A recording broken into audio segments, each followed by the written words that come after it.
What do you think of when you hear human rights? Probably several important people come to mind from the 20th century. But what do we mean when we say human rights? Merriam-Webster defines human rights as rights regarded as belonging fundamentally to all persons. But where did human rights begin? The earliest examples of legal rights can be seen in ancient West Asia in 2350 BC and in Africa in 725 BC. Some pinpoint the origin of human rights to the year 539 BC, when Babylon was conquered by Cyrus the Great. Cyrus freed the slaves, declared freedom of religion, and established racial equality.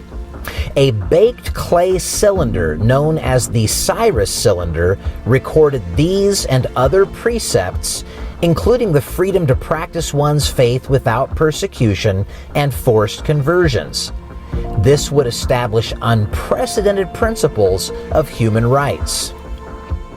India, Greece, and Rome expanded on the concept of natural law, which led King John of England to accept the Magna Carta of 1215, which is widely considered the beginning of modern democracy.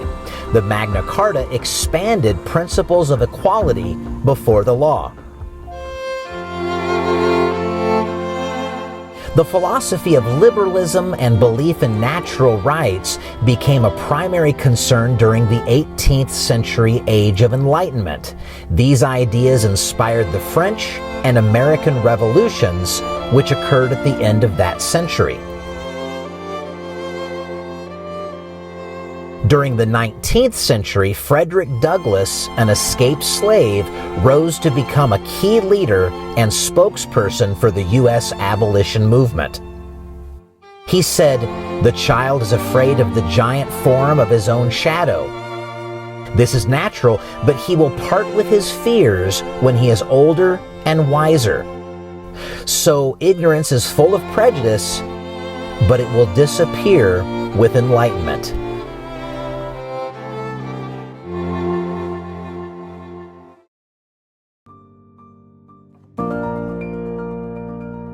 Mahatma Gandhi led the successful campaign for India's independence from British rule using nonviolent resistance.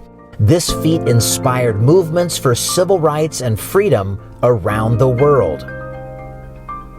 He said, "The greatness of humanity is not in being human, but in being humane. Nonviolence is the greatest force at the disposal of mankind.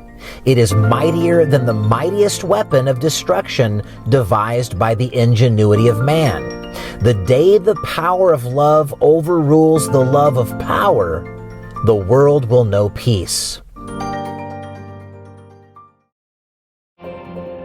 In 1945, at the end of the Second World War, the United Nations was born to, quote, "save succeeding generations from the scourge of war," end quote. 3 years later, the Universal Declaration of Human Rights was presented to the world by Eleanor Roosevelt. It stated, in part, that all human beings are born free and equal in dignity and rights. The Universal Declaration of Human Rights continues to be what Eleanor Roosevelt called the International Magna Carta for all men and women everywhere. Dr. Martin Luther King Jr. aroused the conscience of a nation as the most visible leader of the U.S. Civil Rights Movement. Using principles of nonviolence, King said, "Christ furnished the spirit and motivation, while Gandhi furnished the method." Dr. King argued that American foreign policy and domestic policy must be consistent with regard to rights and justice. He noted that we are caught in an inescapable network of mutuality, tied in a single garment of destiny. Whatever affects one directly affects all indirectly. his compassion for the vulnerable, oppressed, and poor went far beyond the U.S.'s borders.